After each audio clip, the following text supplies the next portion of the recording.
Hey everybody, welcome back to Something to Complain About. This is A. I'm here with T. T, this is episode seven handfuls and two middle fingers, right? Yes, I I know. think we're good. We're actually going to talk about an article that we found, I think you found, and it is similar. We've actually talked about some of these concepts before. We just haven't really dug super deep into them, and this article kind of takes us way down the rabbit hole, so to speak. So it seemed Mm, like a fun thing to talk about. I think we're kind of looking at this as the isolation of Generation Z and how it sort of came into being. And we've talked about this a little bit before in the episode where we talked about what was the term for it? Bed rotting, I think.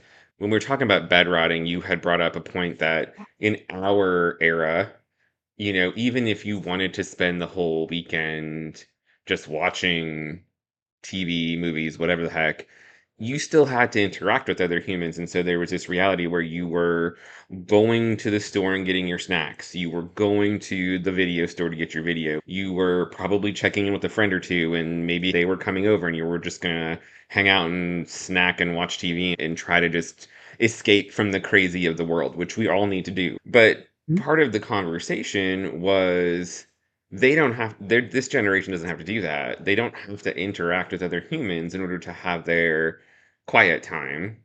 And so we talked about how that isolation piece of it actually puts them at a disadvantage in a lot of ways. I think it also carried into the conversation we had a while back about like job interviews and how some of them were bringing their moms and dads to those oh, interviews, yes. the dates, their dating situation. I think we just did an episode not too long ago about how they're sort of the generation that is sort of just being left out, right? They're not getting jobs, they're not getting dates, they're Hmm. not having sex, apparently. All of these fun things. And I think it all comes back to the fact that they don't have some of the skills that we had to develop because we were right there in the middle of everybody, right? We had to Hmm. interact with other humans. This article kind of goes back a little bit and says, how did we end up here? How did we end up in a position where this is our reality, where the isolationism is happening? And so Hmm. their focus is on media. The article's focus is on how our media has shifted. When we were young, the thing we had to contend with was basically TV, right? But just TV. And TV is different today than it was then. One thing I do want to say about TV is back when it was basically like the big three, so ABC, NBC, CBS. Yeah. In the 60s, 70s, 80s, and I'd say into maybe even the early 90s Hmm. as a medium, it was a lot more connecting than media as it is today. Yeah. Because when you think back in the 80s, everybody pretty much watched the same TV shows.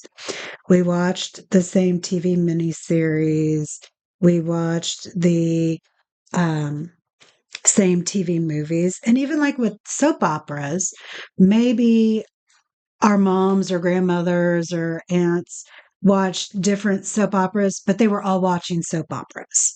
So they still had those commonalities that we no longer have now. Yeah. So I just want to throw that out there that even though I know we're going to be talking about TV and referring back to TV and the concerns that started with TV. It was, I think, a lot more of a unifying factor than what we are seeing now.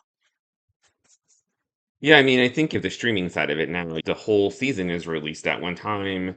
You all binge it together, or maybe you binge it separately and you talk about it, whatever. We didn't have those options. We had to wait. No. And so part of it was we, in some ways, kind of organized our social life with each other around Hmm. the TV show, right? Like we're gonna get together, I'm going to so and so's house, we're gonna watch.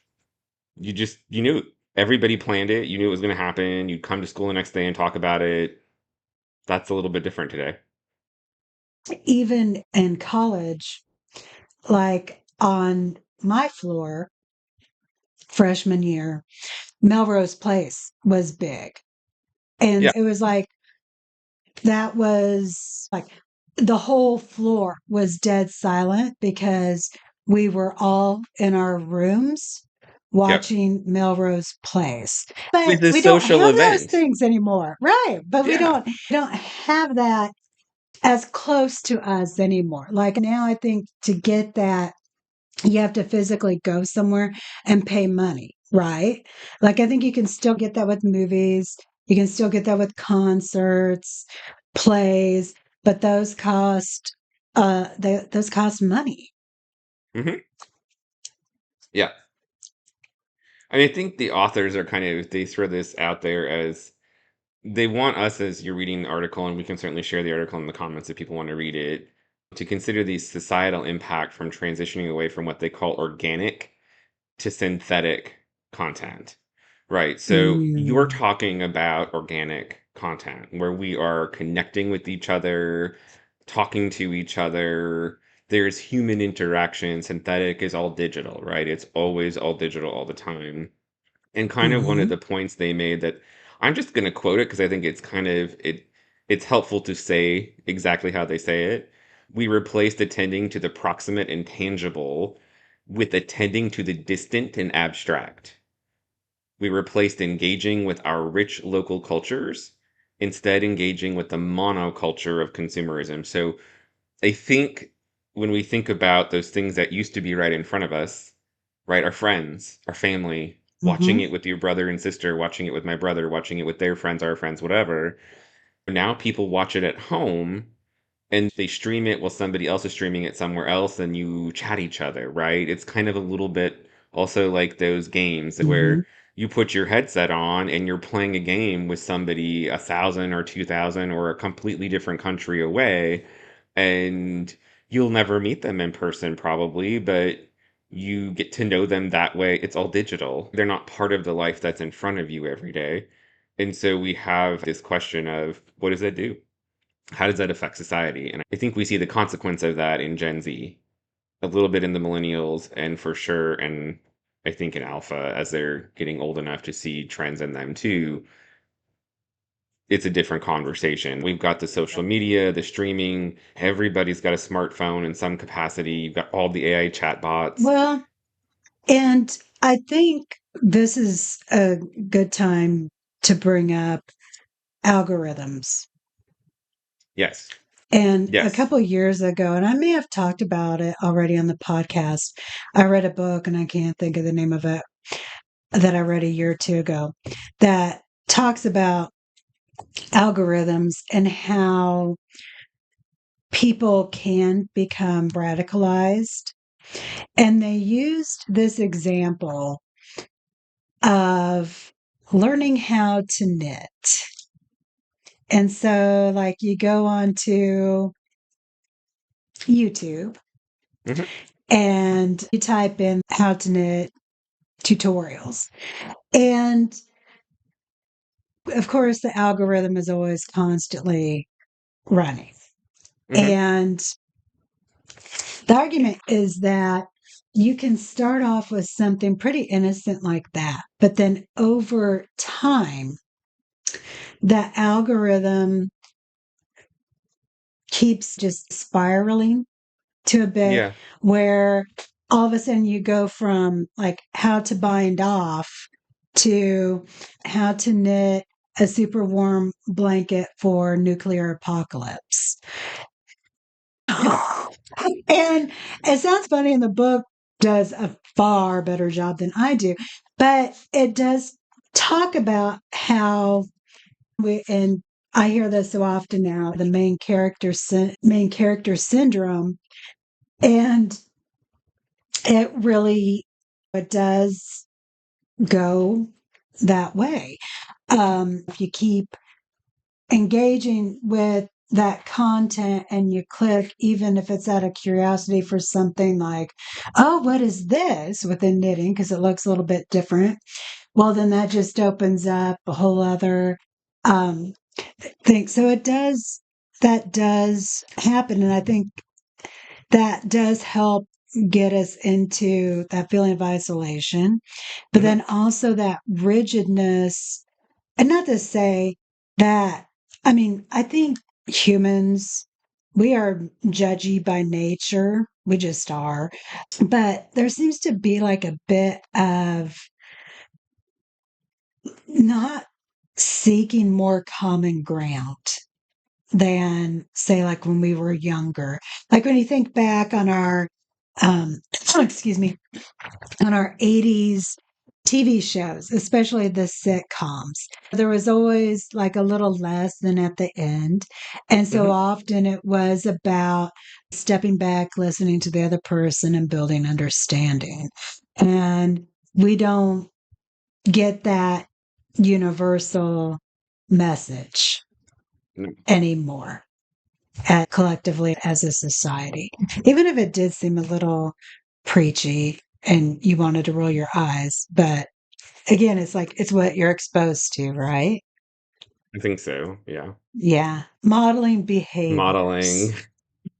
It's Yeah. not that it's not like either of us did any actual educational work on behaviorism. I did. Of course you did. I did too. Sorry. Okay.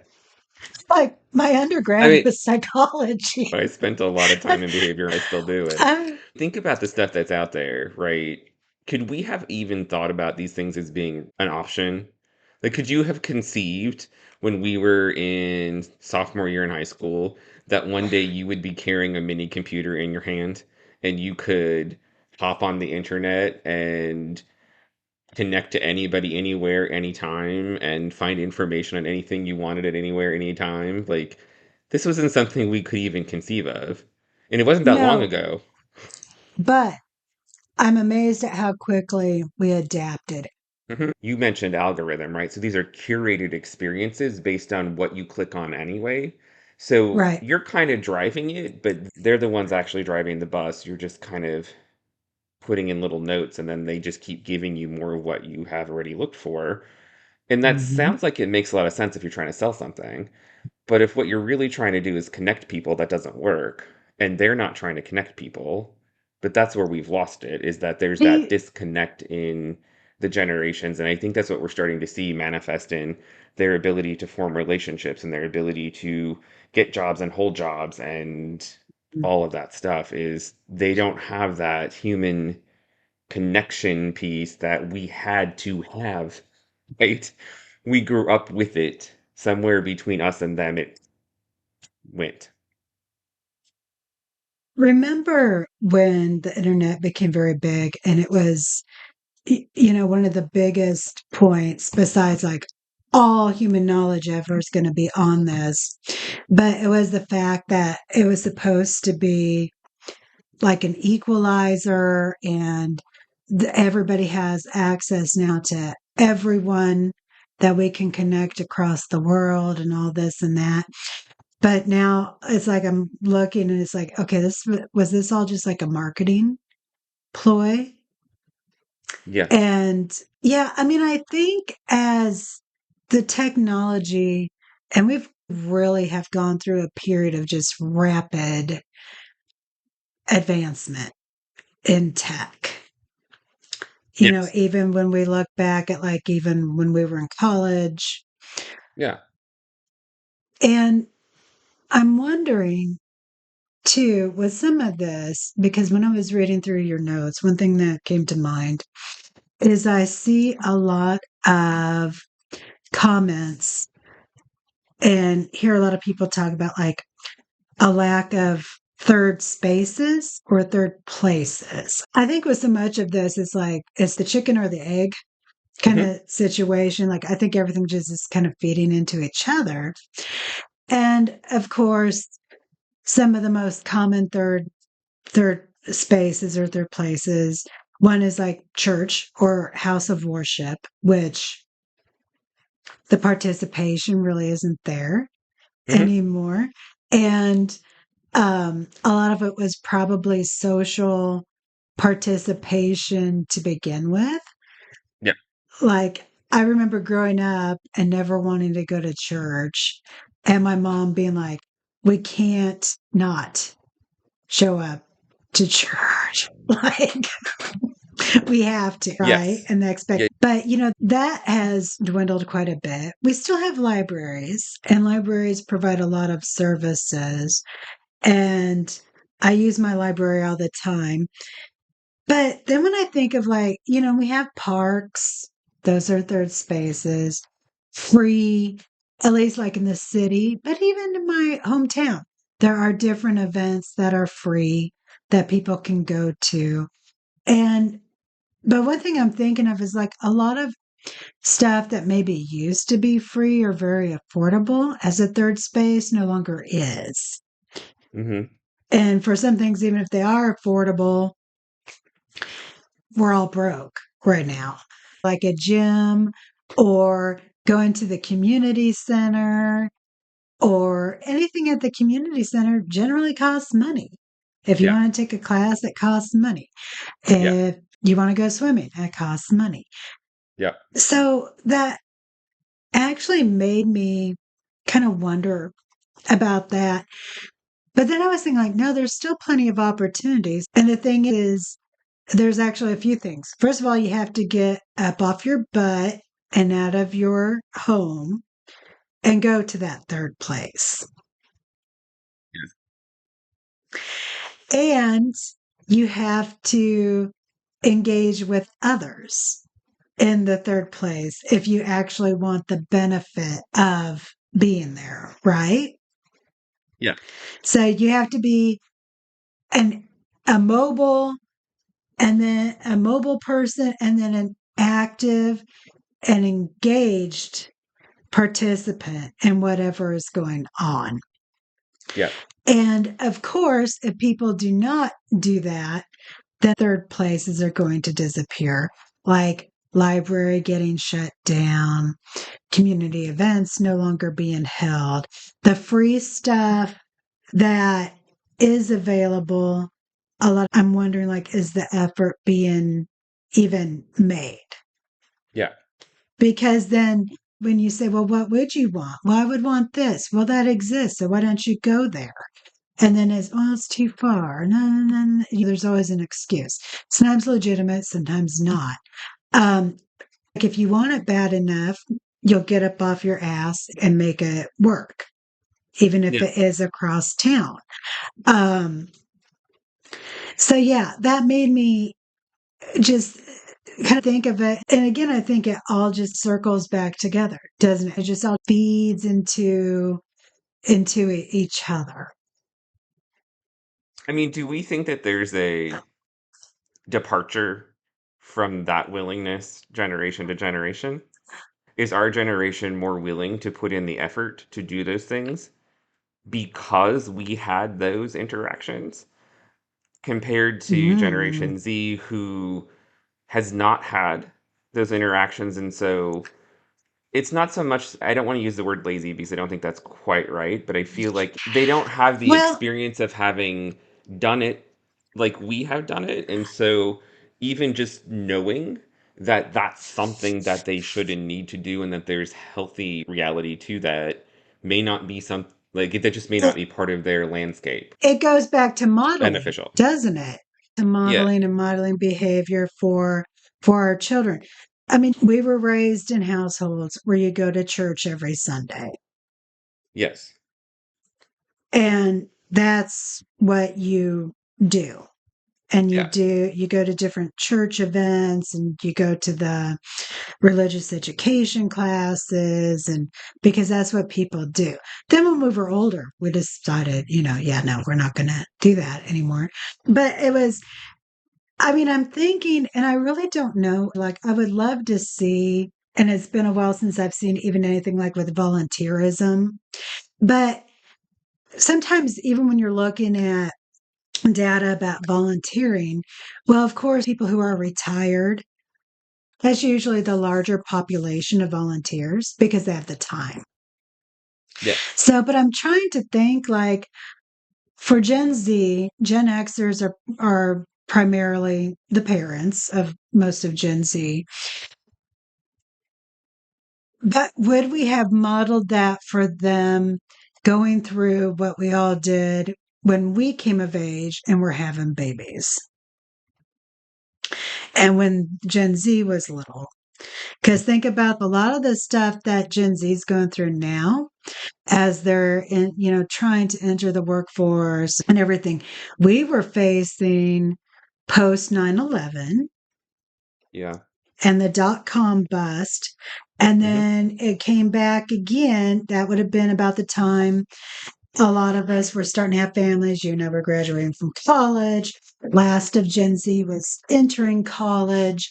And so that hit us like right around the turn of the century. And then again, starting, around 2008, 2009, 2010, like the economics I think plays into a lot of it because I'm wondering if we as parents, because we were having to work harder, we were having to often get second jobs. A lot of us went back to school to get further training because if you remember back in, that 2008 to 2011 period, whatever, a lot of, there was a huge push for people to go back to school. And Yeah. a lot of people did to get short term credentials. And so I'm like, okay, so what were we doing that were we actually even modeling these things, or are we too busy trying to raise young families and keep it together? Certainly the latter, right? Not intentionally that we weren't modeling. Right. Our circumstances, in many ways, put us in a position where the modeling was less of an option. And at the same time, that was about, especially, around 2008 to 2012 or so, that really was then when tech really went into like hyper development and Yep. hyperdrive. And Yep. so, in the midst of all that, and now you have little kids, Yep. and you're between jobs, you're trying to hold it together. I can see then where it's like you give the kid the phone, or you give the kid the iPad, or you put on streaming, or I mean, because it was the same thing like with my mom. Growing up, if she needed to get stuff done, she would put us in front of the TV, good, bad, or indifferent. Yeah. Right. And so I think maybe we're in that zone where our cohort anyway, saw the phone or the games or the whatever, the social media, as sort of the analog to outside, right? Like Yeah. it was easier than sending them outside and always having to check on them outside or coordinating with somebody else's Yes. parent to make sure that they were being supervised. You could simply be like, go ahead and do X, Y, and Z on the phone or plan the game or bring on the Netflix or whatever it might have been. And then you can do what you need to do to get stuff done. And that's exactly what I was going Right. to say because that they would be in the living room or their bedroom, Yes. and you would And it know maybe what they were doing and or had a good idea, but yeah, didn't have to stop and check. Did you see the graphs in the article? I thought they were kind of interesting. There were Um, a couple graphs that I thought were kind of conceptually helpful. One of them showed the increase in social isolation from like roughly 2003 to 2018, 19, so a 15-year span roughly. And they found that social isolation increased by 24 hours a month. Social engagement with friends decreased by about 20 hours a month. So, interestingly, you've got this increase in isolation at the same time, they're concurrent with a decrease in time with friends, almost the same number of hours, roughly, right? And then the third graph was social engagement generally with other people. So for 15 years, you've got this reporting, and that doesn't look like a lot of hours over the course of a month, right? Like initially, you look at that and think, okay. But we start to think about it, that's 6 hours a week where you have decreased your engagement with other people, friends specifically. mhm. You have increased your isolation. I can't even think of currently, I don't even spend 6 hours a week with friends and other people, like outside of work. I don't know how you reduce it by six. Like I guess when we were in college, think about college and high school, did we spend 6 hours a week with other people outside of those things? We probably did because you Oh, had yeah. athletic events, you had, sleepovers, you went and played, you did all that fun stuff. We're now in a zone where we've taken away, like, maybe not taken away, but they have lost that engagement. And it feels to me just initially you look at the number and you think that's not a lot. And then you sit back and you think, holy crap, that really is an awful lot of additional time where you It, are by yourself with your phone or whatever, right? and I would wonder too not just the quantity, but the quality. Has the quality gone down?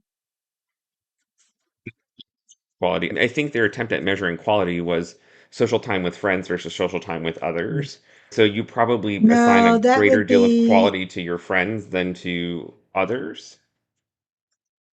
if it was on a graph, then it was quantitative. Yeah. I don't think they Um, specifically came up with a 'cause- qualitative expression. no, I would be interested in Yeah. in that. Um, but then again, people find value in different interactions, and it depends on what kind of interaction is needed and so on. I might spend 6 hours a week, Yeah. maybe even a bit more. Hmm. Um, and with a variety of people, but I don't think anywhere near where I did or like I saw my mom do or especially my grandparents as a kid. But then again, I mean, there's some very different contexts there, rural community to urban. Um, my family were churchgoers, so that was always, 2 hours on Sunday. So those pockets of time eat up. But yeah, I mean, it's very interesting. And I don't think there's, again, there just really isn't any one thing. And I imagine like with COVID, that really upset a lot of things too. And I think that's one thing too that we have to think about, especially when we're talking about Gen Z, is, you know, man, it hit a lot of them in those young adults all the way down to early adolescent years where you really are building your uh, social skills, you're building your independence. People are, those are the ages where you start going anywhere from like having your first crush to first serious romantic relationship. There's a lot of important interpersonal milestones within those years that were seriously hampered Yeah. by COVID. And for Yeah. that development, are you always a little behind? I think so. And I think you have to ask if there is an effort to help them correct it. Right, and I don't Right. think there is. I think what happened was we were forced into a situation where people had to isolate, and we had to Right. isolate for a while, and that actually shifted the landscape for an awful lot of things, right? I mean, I see this now pretty consistently. It used to be we got the day Hmm. off, and now it's Right. a learn from home or distance learning or remote learning or whatever they call it. And so like now the teachers don't even get the day off, they have to work, and it's a And weirder this day. and the students don't either. No, and the content of those days is not what it would typically be in a classroom. So like it it's just an awkward way to spend the day. You switch it over to healthcare and you realize we learned we could do an awful lot of healthcare stuff, televisit, right? Telehealth, Mhm. video, whatever. And that actually made most healthcare more accessible to people. So on that side of the game, it was actually a net positive, I think, for people. Whereas Hmm. on the education side of it, it probably isn't. So you've got Well, sort of this weird situation where we got forced into it, everybody got used to it, and then now pulling them back out of it is difficult. And I don't think anybody's spending a lot of time trying. We're just like, figured out. I think you're bringing up some good examples of this error that we have when it comes to technology, Yes. and it's not, Right. just like you mentioned, education and healthcare. Hmm. And but it seems like our approach to technology is always kind of like we approach it in this kind of blanket way at first without actually looking at the tool and looking at what we want to use the tool for. Like, Hmm. what's the form and make it match the tool. Yeah. All How do we right. fix it? We Can we don't. fix it? Well, we don't. How do we improve I it? mean, You're right. I agree with you. I don't think we can fix it. I think in some ways, this is, I think, one of the ways that we're really good at this. And I don't mean you and me particular, I mean our generation, because we had to adapt to so many weird things. We had to adapt the ridiculously fast evolution of music and streaming and video and delivery of services, things we would have never conceptualized as being an option, even when we were an undergrad. Our generation adapts because of the things that we've encountered, but this is their foundation. So, like, adapting away from this requires some sort of other external stimulus that forces it. So, I guess the question is, how do we help them and also help ourselves make sure we don't get sucked into it all the way too, to keep the connection? Because that's the only way to alleviate some of the consequence of this change.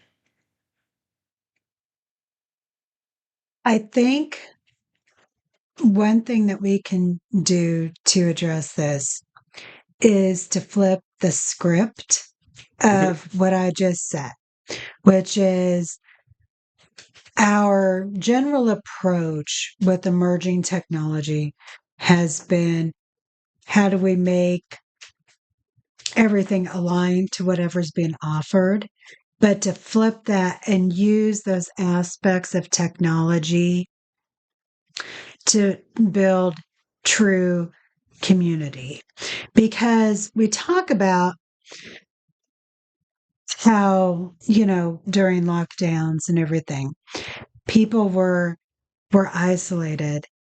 But you and I started meeting over Zoom. I started teaching over Zoom. I Mhm. would have enrichment activities for my individuals over Zoom, talk to my other friends over Zoom.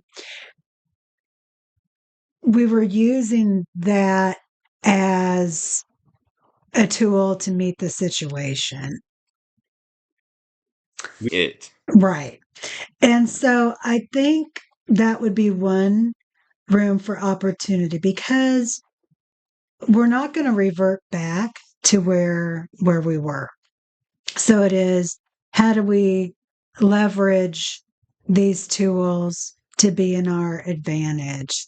And I think with that too, there's also, I guess I would say, as people become aware of events, like free events, opportunities for those third places or those third spaces, to be intentional in promoting those. Because I don't know how many times, even here in town, and it's almost weekly, where I will hear about something that happened after it happened. Yeah. And it's like, oh, well, if I would have known, I would have definitely gone to that, because that would have been like awesome, a way to get out of the house. Mhm. So I think even just in people who, again, are hosting or creating these opportunities, also need to be very intentional in how to promote those.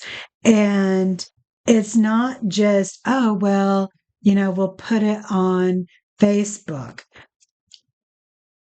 Younger generations don't use Facebook, Yeah. but if you put it on TikTok, odds I'm not going to see it. You have to advertise across multiple channels if you really want people to engage. And I mean, that's one thing that we're learning in higher ed is especially since students come in all ages. If you put something on TikTok, it needs to go on Instagram and Facebook. We don't have that one universal, and I think that's one default, at least with our generation, where we would read about things happening in the local newspaper or on the bulletin board. We still think that way. You Hmm. just post it. You just post it on a bulletin board, announce it at church. We're good. Everybody knows. That's not the way it goes anymore. So I think those would be two things that I would suggest. And especially when people, I mean, I've heard of so many places now, excuse me, and free events that are now shutting down because people aren't attending. Well, then they make an announcement, we're shutting down.